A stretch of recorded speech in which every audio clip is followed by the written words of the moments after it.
Hello friends, welcome to Celebrating Pharmacy. Today's topic is anti-anginal drug.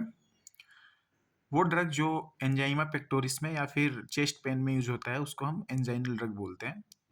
Anti anginal का मतलब हुआ, anti का मतलब तो होता है अपोज करना या अपोजिट, और एंजाइनल का मतलब है एंजाइना या एंजाइना पेक्टोरिस जिसको हम चेस्ट पेन बोलते हैं।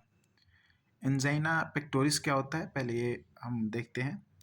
एंजाइना पेक्टोरिस हम चेस्ट पेन को बोलते हैं, वैसा चेस्ट पेन जो ऑक्सीजन के कम लेवल होने की वजह से हार्ट मसल में एराइज होता है। ये जो पेन है वो चेस्ट में एराइज होता है और लेफ्ट साइड, शरीर के लेफ्ट साइड्स में ज़्यादा स्प्रेड होता है। फिर नेक में भी इसका दर्द महसूस होता है, जॉज और आर्म में भी होता है। पेन जो होता है ये हार्ट में वो ऐसा फील होता है जैसे प्रेशर बना हुआ है चेस्ट में, या फिर स्क्वीजिंग टाइप, जो मसल स्क्वीज होता है उस टाइप का पेन इसमें महसूस होता है। इसके कॉज क्या क्या हो सकते हैं ये देखेंगे। When our heart muscle doesn't get enough blood and oxygen supply, less oxygen supply या फिर मोर ऑक्सीजन डिमांड हार्ट में जब होगा तो ये कंडीशन एराइज हो सकता है एंजाइना का। रीजन्स क्या क्या होते हैं। कैड कोरोनरी आर्टरी डिजीज, वेजोस्पाज्म का मतलब होता है कि जो हमारा कोरोनरी आर्टरी है वो अचानक से कहीं दब जाता है, उसकी वजह से ये होता है कि वहाँ पे कॉन्स्ट्रिक्शन होता है और फ्लो सही से नहीं हो पाता है, उसको हम क्या बोल, ब्लड का फ्लो नहीं हो पाएगा तो उस कंडीशन को क्या बोलेंगे, वेजोस्पाज्म। तो इससे भी हमारा एंजाइना पेक्टोरिस हो सकता है। ये सब रीजन्स हैं। रिस्क फैक्टर की हम बात करते हैं। रिस्क फैक्टर इसमें होता है hypertension, hyperlipidaemia, diabetes, smoking, family history. Hypertension तो जैसे हमें पता है कि बीपी का ज़्यादा बढ़ जाना वो हाइपरटेंशन कॉज करता है। इसमें क्या होगा कि जो हार्ट का वर्कलोड है वो ज़्यादा बढ़ जाएगा, और ज़्यादा बढ़ेगा तो ऑक्सीजन का डिमांड भी बढ़ेगा। तो ऑक्सीजन का डिमांड जब शरीर में बढ़ेगा और जब हार्ट हमारा ऑक्सीजन डिमांड को फुलफिल नहीं कर पाएगा, जो हमारा कार्डियक मसल का डिमांड है जितना ऑक्सीजन, उसी कंडीशन में हमारा एंजाइना पेक्टोरिस राइज होता है। सेकेंड है हमारा हाइपरलिपिडेमिया। हाइपरलिपिडेमिया का मतलब होता है increase in amount of lipid, उसको हम हाइपरलिपिडेमिया बोलेंगे। डायबिटीज़ तो पता है क्या होता है, इंसुलिन की कमी से जो होती है डायबिटीज़। और उसके बाद स्मोकिंग है। स्मोकिंग जो हमारे लंग्स को डायरेक्टली अफेक्ट करता है और फैमिली हिस्ट्री भी इसमें देखा जाता है कि जो एंसिस्टर्स हैं उनमें पहले ऐसा कोई कंडीशन है या नहीं है एंजाइना वाली। इसके एंजाइना पेक्टोरिस के 3 टाइप होते हैं, स्टेबल होते हैं, अनस्टेबल होते हैं और वेरिएंट एंजाइना होते हैं। सबसे पहले हम स्टेबल की बात करेंगे। इसको हम क्लासिक एंजाइना भी बोलते हैं। ये सबसे ज़्यादा कॉमन टाइप का एंजाइना है और ये लेकिन प्रिडिक्टेबल होता है।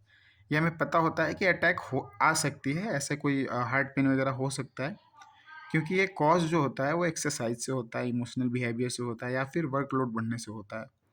और इसके पीछे जो मेन रीज़न है क्लासिक एंजाइना के पीछे, ये है सीवियर आर्टियोस्क्लेरोसिस इन कोरोनरी आर्टरी। आर्टेरियोस्क्लेरोसिस क्या होता है ये हम देखते हैं। कोरोनरी आर्टरी जो होता है उसमें हमारा कैल्शियम वगैरह का डिपोजिशन की वजह से क्या होता है, प्लेग बन जाता है।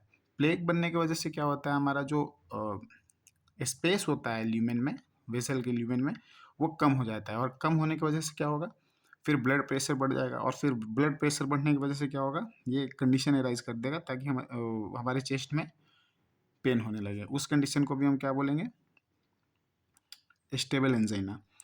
दूसरा है हमारा वेरिएंट एंजाइना। वेरिएंट एंजाइना में क्या है, also known as vasospastic and Prinzmetal angina. Vasospastic का मतलब क्या हुआ, वो जो अभी थोड़ी देर पहले हमने डिस्कस किया था वही होता है। वेजोस्पैटिक का मतलब होता है जब हमारा कोरोनरी आर्टरी है या फिर जो वेसल्स हैं उसमें कॉन्स्ट्रिक्शन होगा। कॉन्स्ट्रिक्शन की वजह से क्या होता है, हमारा ब्लड सप्लाई जो होता है वो रिस्ट्रिक्ट होने लगता है, जो बीपी को बढ़ा देता है। उस कंडीशन में हमारा वेरिएंट होगा। स्टेबल का तो हमें पता था, वर्कलोड वगैरह बढ़ने की वजह से हो रहा था, लेकिन वेरिएंट जो होगा वो अनकॉमन है और ये रेस्ट के फेज में होता है। इसमें कोई भी आर्थरियोस्क्लेरोसिस वाली कंडीशन नहीं होती है। थर्ड है हमारा अनस्टेबल एंजाइना। अनस्टेबल में क्या होता है, rapid increment in duration and severity of attack. इसमें होगा रैपिड इंक्रीजमेंट, यानी कि बहुत तेज़ी से इसका क्या होगा, हमारा हार्ट पेन होने लगेगा, ड्यूरेशन जो होगा इसका बढ़ जाएगा। और सीवियरिटी का मतलब समझ रहे हो, सीवियर कंडीशन हो जाएगा यानी बहुत ज़्यादा पेन होने लगेगा। इस कंडीशन को हम क्या बोलेंगे, अनस्टेबल एंजाइना बोलेंगे। और ये जो होता है वो एंजाइना से ज़्यादा हार्मफुल होता है और ज़्यादा देर तक स्टे करता है। स्टेबल जो होता है वो कम कम टाइम के लिए होता है, शॉर्ट ड्यूरेशन के लिए होता है। अनस्टेबल हमारा ज़्यादा ड्यूरेशन के लिए होता है।